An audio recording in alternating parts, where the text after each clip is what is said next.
Yato is a freelancing god whose price starts and ends at 5 yen. We see him answer a prayer to kill a giant phantom snake, which has been causing a girl some extreme anxiety. Evil phantoms are dead creatures in the spiritual realm that feed off of humans. He kills the snake using a small knife, and after the battle ends, the knife transforms into an apparently normal girl. It turns out she's a regalia. These are the phantoms that serve gods and become their weapons at times of need. Regalia are people who were once normal humans. When they die and become spirits, they are sent to the far shore. In other words, the realm of spirits. This is where the gods can choose to have some good spirits serve as their regalia. Yato's regalia leaves him, and this sets him up on a task to search for a new spirit. Yato comes across a girl who could see him.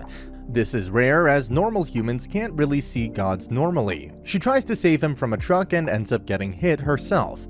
Yato visits the hospital she gets admitted to check up on her. Turns out she's fine. However, she can now enter the realm of spirits sometimes without having control over it.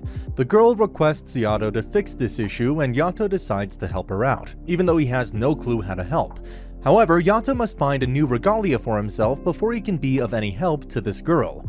Hiyori, the girl, tries to help Yato in search of a new regalia, but she just ends up bringing an evil phantom in front of Yato. They both run for their lives as Yato doesn't have a regalia to fight. Luckily, Yato spots a small wandering spirit from a distance. He immediately makes a contact with him that officially deems the spirit as Yato's new regalia. Yato defeats the phantom with one slash from his new blade. His new regalia is a boy named Yukine. Yato, along with his new regalia, gets summoned by another god. This god is the god of learning, and unlike Yato, his business is actually thriving. Since he has his hands tied up with other matters, he asks Yato to clean up an area swimming with evil phantoms. After arriving at this corrupted place, Yato realizes that these people are committing suicide because of these phantoms. Yato thinks that suicide is an unforgivable sin, and he doesn't want to help these people. However, Hiyori sets out to help them. This forces Yato to action as well. In the end, Hiyori gets herself into trouble and Yato has to save her. After that, they save a boy from committing suicide under the influence of these phantoms. Eventually, they decide to help clear out the area swarming with these phantoms. Not long after, Yato decides to introduce some of his old pals to Hiyori. It was none other than Kofuku, the goddess of poverty. They all have a good time, and Yato tells Hiyori to return to Kofuku in case anything were to happen to him. Yato gets summoned by a guy who needs his help. He's actually trying to commit suicide because he lost all his wealth, trying to keep his girlfriend happy. The girlfriend is revealed to be Kofuku herself, and Yato immediately knew what to do to erase his depression. Yato decided to erase all of his memories of Kofuku, as that's the thing holding him back from leading a healthy and normal life. As he goes back and confronts Kofuku about this, he tells her never to see this man again. Before they leave Kofuku's place, Kofuku tells Hiyori a disturbing truth about Yato. According to her, Yato is actually a very scary god. He used to bring about destruction wherever he set foot in the past. However, Hiyori still chooses to stick with him, as he seems like a changed god now. In the near future, Hiyori decides to take care of Yukine for Yato. Yukine is fairly young, and seeing as how Yato can't even feed the both of them, Hiyori feels concern for him. Things don't go as planned, and Hiyori soon loses control of Yukine. Yukine starts doing immoral acts like stealing from the human world. This infuriates Yato as he's able to sense Yukine's intentions being his master. Although Yato decides to let his behavior slide, Yukine soon comes across the spirit of a dead girl. He feels sympathetic towards her, but it turns out the poor girl is being controlled by a phantom. Yato arrives, sensing his regalia to be in danger, and quickly has him transform into a sword. Yukine felt hesitant slicing the phantom down, knowing that the girl was trapped inside it. Yato quickly reminds him that the only way for the girl to be at peace is if they get rid of her, along with the phantom. Even though Yukine couldn't get it together, Yato still uses him to kill the phantom against his will. Soon after these events, Yato gets confronted by his greatest arch-enemy, Bishomon. She's been hunting him for a while because Yato once killed one of her regalia. Yato tries to battle her using Yukine, however he isn't at full power. Yukine is having doubts about his master killing the girl possessed by the phantom. Since the bond between a god and his regalia is now weakened, Yato also grows weak. He has no choice but to flee from Bishomon to survive. Eventually, he realizes that he can't outrun her. Despite his weakness, he decides to take her out as soon as possible. However, Bishomon has multiple regalia at her service, so she gets the edge in the battle quickly. Out of nowhere, Kofuku appears to help Yato. She opens up a portal from which multiple phantoms can arrive. Yato uses this as a diversion to escape from the area. As the story continues further, Yukine still can't help but to do mischievous acts. One of Bishomon's regalia notices this and goes to meet Hiyori. He tells Hiyori to control or punish Yukine for his immoral acts. If he continues this any further, it could mean that Yato is going to die. It's one of the consequences the god must face for his regalia's actions. This concerns Hiyori, but she doesn't do much to stop Yukine, as she doesn't think his actions could get much worse. She soon realizes how wrong she was. Turns out Yukine soon realizes what he craves most in his life, and it's his desire to be alive again, to breathe amongst real people, to have friends, and to live a normal life. He realizes how unjust life has been to him. This sorrow soon turns to anger, and Yukine starts doing all kinds of evil things. Hiyori immediately comes to him and tells him to stop. She carries Yato to Kofuku's place as he's in a dying condition now. Kofuku reveals the only way for Yato to survive is for Yukine to be punished, and the punishment must be carried out by 3 other regalia. They immediately find 2 more regalias and start the ablution ritual. It was very painful for Yukine as he was actually turning into an evil phantom, although he eventually accepts his sins and returns to normal. Yato later reveals that he didn't punish Yukine earlier because he didn't consider it the best way of going about changing the pain in his heart. Not long after these events, an old friend of Yato appears in town. His name is Rabo. He wishes to challenge Yato to a fight to the death, but he soon realizes that Yato has gotten very weak. He has Nora, his regalia, steal some memories of Hiyori, and promises to return them only if Yato fights him at his full power. Yato goes to the shrine to challenge Rabo, but Rabo is not impressed. He still feels like it's not the Yato he fought alongside years ago. Eventually he realizes that it's his love for Hiyori that has softened him up, and decides to remove all of Hiyori's memories right in front of him. This enrages Yato and he kicks Rabo so hard that he's sent flying into rocks far away. This puts a smile on Rabo's face as he finally witnesses the old Yato after a long time. They both have a long fight, but Yato dominates Rabo completely and eventually kills him. Rabo's last words were about how he felt empty in times of peace. No one wishes death upon each other now.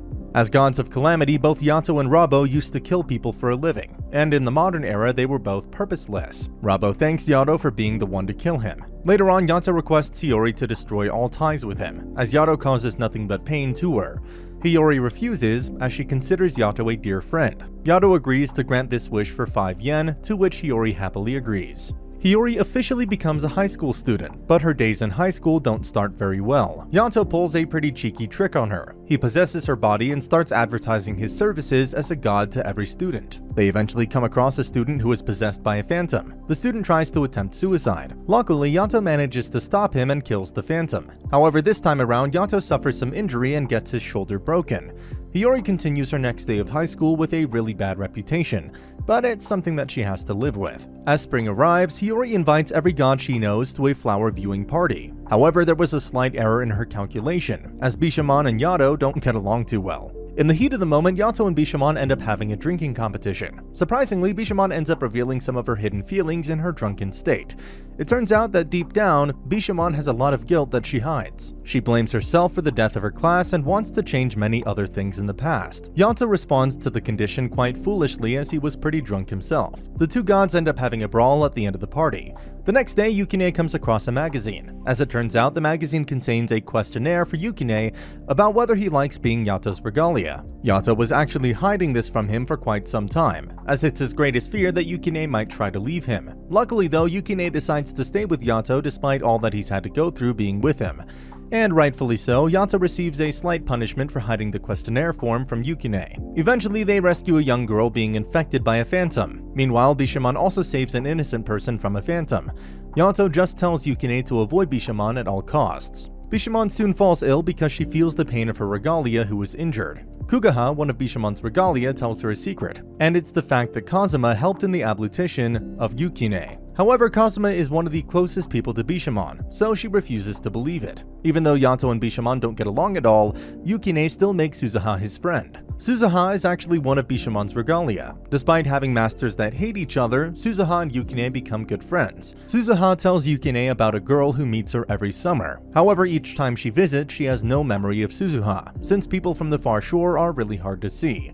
And even if someone notices them, they forget about them very quickly. This concerns Yukine as Hiyori is also a human, and there's always a chance she might forget everything about them when she turns normal. Meanwhile, Kugaha is planning against Bishomon. He gets Suzuha killed. As Suzuha's master, Bishomon senses the death of her regalia.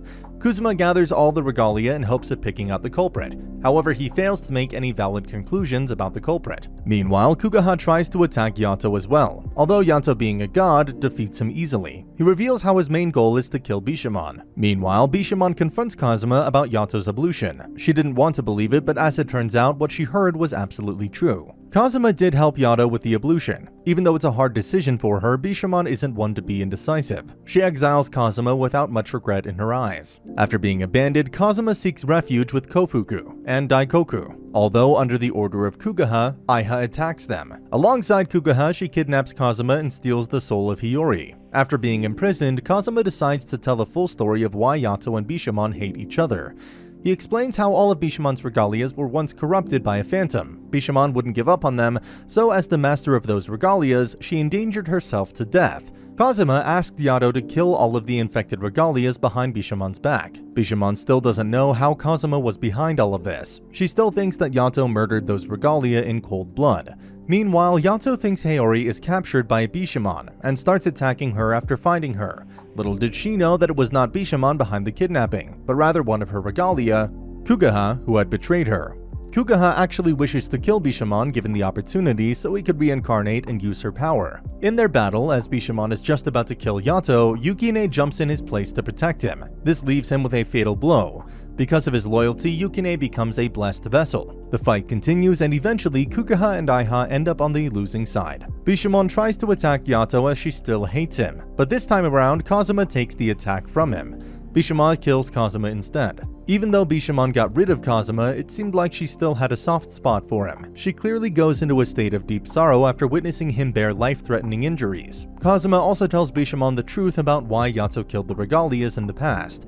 Eventually, Kazuma survives and feels bad about the way things panned out. He felt like he deserves punishment for letting Bishomon down. However, Bishomon was willing to make Kazuma her regalia again, knowing that people make mistakes.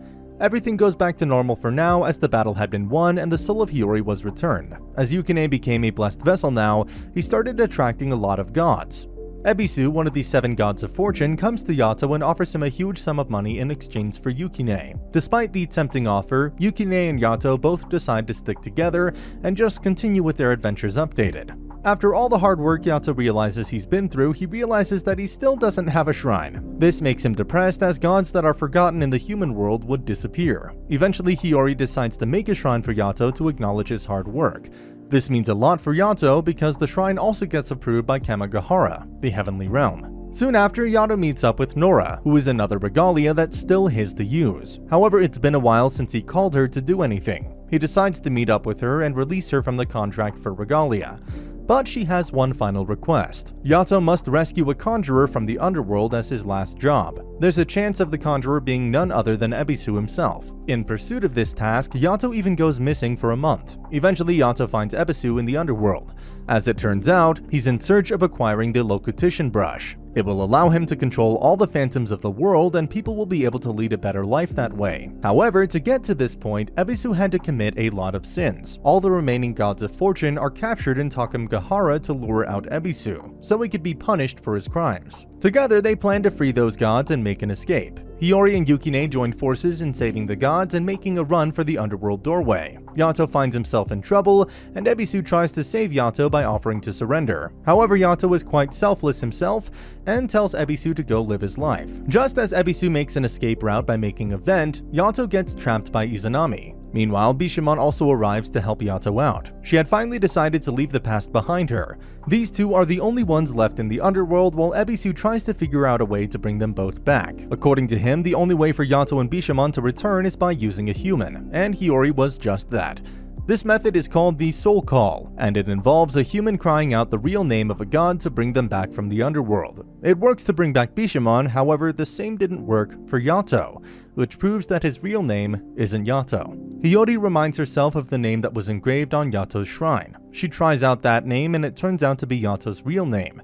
Using his real name, she summons him back from the underworld. Unluckily, however, the Heaven's Punisher summons a pacification ring to kill Ebisu and Yato. Yato survives, however the same couldn't be said for Ebisu. He ends up dying because of the attack. Yato realizes that Ebisu was a brave and selfless man, and he vows to be much more like him. He abandons his path as a god of calamity to take Ebisu's place as a god of fortune, with Yukine by his side.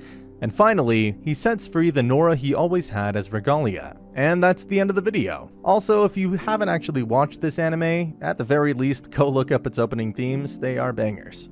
As always, if you liked what you saw, subscribe to the channel. I'll be uploading a lot of videos just like this, so I'll see you at the next one.